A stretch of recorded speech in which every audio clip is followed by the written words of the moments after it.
Merci, Monsieur le Premier ministre, cher Nicole, Mesdames, Messieurs les ministres. Թանկագին Նիկոլ, տիկնայք եւ պարոնայք նախարարներ, տիկնայք եւ պարոնայք դեսպաններ, տիկնայք եւ պարոնայք թանկագին հայ բարեկամներ, շնորհակալություն թանկագին Նիկոլ, այն ջերմ ընդունելության համար, որ դուք ցուցաբերել եք ինձ եւ այս իմ պատվիրակության այս պետական այցի շրջանակներում։ Դուք գիտեք, Ֆրանսիայի եւ Հայաստանի միջև բարեկամությունը ձևավորվել է ընդհանուր պատմության եւ անսասան եղբայրության հիմքում եւ այս հարաբերությունները այժմ նոր շրջադարձ են ապրում այս պետական այցի շրջանակում։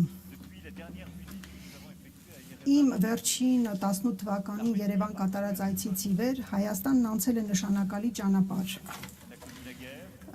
Հայաստանն անցել է պատերազմի միջով, այնուհետև հաստատել է խաղաղություն, այնուհետև բարգավաճություն, ես հիշեցրեցի այդ մասին, Հայաստանի հնայի միջին տարեկան աճը կազմել է գրեթե 6% վերջին տարիներին, եւ մենք տեսնում ենք, թե ինչքան կան սպասելիքներ, խոստումներ։ Հայաստանը վճռականորեն ընտրել է խաղաղության ուղին եւ բարգավաճության ուղին եւ ամրապնդել է իր ժողովրդավարությունը չնայած փորձություններին եւ Հայաստանը վճռականորեն շարժվում է դեպի Եվրոպա եւ Հայաստանը միշտ եղել է եվրոպական ընտանիքի լիիրավ անդամ, բայց այդ առաջընթացը եվրոպական քաղաքականության ոլորտում կարելի ասել ակնհայտ է ինձ համար այս վերջին 2 օրերին եւ այս ամենը 8 տարի առաջ հնարավոր չէր պատկերացնել, այսինքն կազմակերպել եվրոպական քաղաքական համայնքի հանդիպում Երևանում, կազմակերպել Եվրոմիություն եւ Հայաստան գագաթնաժողով Երևանում հնարավոր չէր պատկերացնել։ Այսօր մեր երկու երկրների միջև Հայաստանի եւ նաեւ Եվրոմիության միջև հարաբերությունների հիմքում ընկած է ներուժի զարգացումը։ Այսօր մենք նախապատրաստել ենք նոր փուլ ավելի հեռուն գնալու համար, մեծացնել ավելի շատ ներդրումները տարբեր ուրեմն եվրոպական դարպասների ծրագրի միջոցով, ավելի մեծացնել գործընկերությունը պաշտպանության ոլորտում եւ նաեւ վիզաների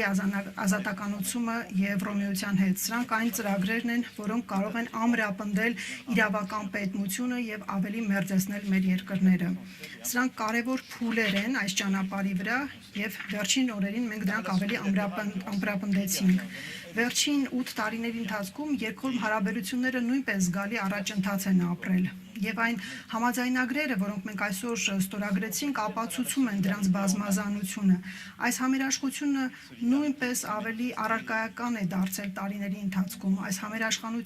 համերաշխությունը հիշում եք 88 թվականի երկրաշարժի ժամանակ, ինչպես նաեւ 2020 թվականին բնակչությանը, տեղահանված բնակչությանը աջակցելու գործում մասնավորապես 32 միլիոն եվրոյի մարդասիրական օգնության միջոցով։ Ցանկանում եմ շնորհակալություն հայտնել քաղաքացիական հասարակությանը, որոնք համախմբվեցին արտգործնախարարության շուրջ։ Նաև տնտեսական հիմքի վրա է ընդլայնվում մեր հարաբերությունները։ Այդ դուք հիշատակեցիք կապակցվածության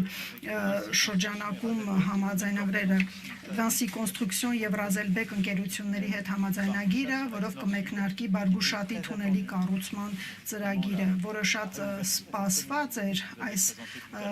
կապակցվածության առումով եւ մենք շատ հպարտ ենք, որ կարող ենք նաեւ ջրային ոլորտում մասնակցություն ունենալ, որը շատ կարեւոր ոլորտ է Հայաստանի համար, Վեոլիայի մասնակցությամբ, ուրեմն ջրամբարների կազմակերպումը, Վեդիի ջրամբարի կառուցումը, որը անկախությունից ի վեր Հայաստանում ամենամեծ կառուցված ջրամբարն է, ռոռոկման համակարգերի վերականգնումն ու արդիականացումը։ Հայաստանը, Ֆրանսիան ներկա է Հայաստանում իր այս ծրագրերով, զարգացման ֆրանսիական գործակալության աջակցությամբ, որը կարևոր նաև գործընկեր է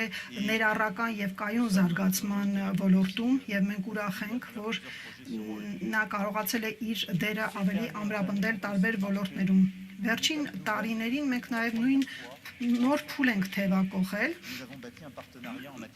Մենք նաև պաշտպանության ոլորտում ենք գործընկերություն հաստատել։ Ռազմավարական գործընկերությունը, որ մենք այսօր ստորագրեցինք, ավելի ամրապնդում է այս համագործակցությունը։ Վերջին տարիներին մենք ցանկացել ենք ավելի արդիականացնել Հայաստանի զինված ուժերը, ինքնիշխանությունը ամրապնդել Եվ կարելի ասել, սա մեր երկկողմ հարաբերությունների կարևոր հենասյունն է։ ԲՏԱ նախարարությունը հենց նոր ստորագրեց նաև պաշտպանական նորարարության հարցերով գործակալության հետ համաձայնագիր, որը թույլ կտա նոր ուղղություններ բացել այս ոլորտում։ Մեր գործընկերությունը հիմնված է նաև կրթության, գիտության, մշակույթի, ժառանգության ոլորտներում, երիտասարդության նաև ոլորտներում ձևավորված բազմաբնույթ կապերի վրա։ Մասնավորապես մշակութային ժառանգության ոլորտում ուրախ եմ արձանագրել այսօր ստորագրված երկու համաձայնագրեր, որոնք կապում են Ֆրանսիայի ազգային գրադարանը, Երևանի արվեստի եւ գրականության թանգարանի, ինչպես նաեւ Մատենադարանի հետ, ուր այցելել եմ այսօր առավոտյան։ Չեմ կարող չնշել նաև Հայաստանում ֆրանսիական համալսարանը, որպես բարձրակարգ հաստատություն խորհրդանշական ձեռքբերում, որն ունի այսօր 2300 ուսանող, բակալավրիատից մինչև դոկտորանտուրա եւ ավելի քան 3600 շրջանավարտ։ Ռազմավարական գործընկերությունը համախմբում է նաև տեղական ինքնակառավարման մարմինների եւ քաղաքացիական հասարակության կազմակերպությունների գործունեությունը, որոնք առանձնահատուկ դեր ունեն Ֆրանսիայի եւ Հայաստանի հարաբերություններում, ինչպես օրինակ Գորիսում անցկացված ապակենտրոնացված համագործակցության 5-րդ համաժողովը։ Մի շարք ծրագրեր են իրականացվում համայնքների, ռեգիոնների մակարդակում տարբեր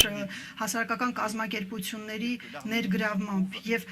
թույլ տվեք ասել, որ Հայաստանը զբաղեցնում է 4-րդ տեղը ֆրանսիական տեղական ինքնակառավարման մարգարեություն ստացող երկրների շարքում։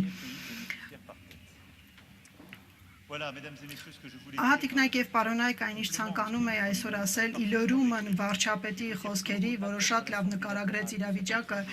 եւ այս ամենից անդին մեր ռազմավարական գործընկերությունը նաեւ միտված է ձեզ աջակցել այն կայուն խաղաղության ողջում, որի համար դուք խիզախ որոշում եք կայացրել։ Մենք ցանկանում ենք եւ հաստատակամ ենք ձեզ ուղեկցել։ Ես ցանկանում եմ ողջունել նաև Հայաստանի եւ Ադրբեջանի միջև ապրանքաշրջանառության ոլորտում ուրեմն որոշ առաջընթացները եւ այս ամենը գալիս է ավելի զարգացնելու այն օրագարկը, որի շուրջ մենք քիչ առաջ խոսեցինք։ Հարգելի պարոն վարչապետ, եւս մեկ անգամ ուզում եմ իմ երախտագիտության խոսքը հայտնել ձեզ մեր աջակցությունը եւ այն կարևոր քայլերում, որ Հայաստանը որոշել է այսօր։ Եվ այս համաձայնագրերը, որը մենք ստորագրել ենք այսօր, նոր ուղի են բացում մոտակա տարիների ընթացքում։ Շնորհակալություն։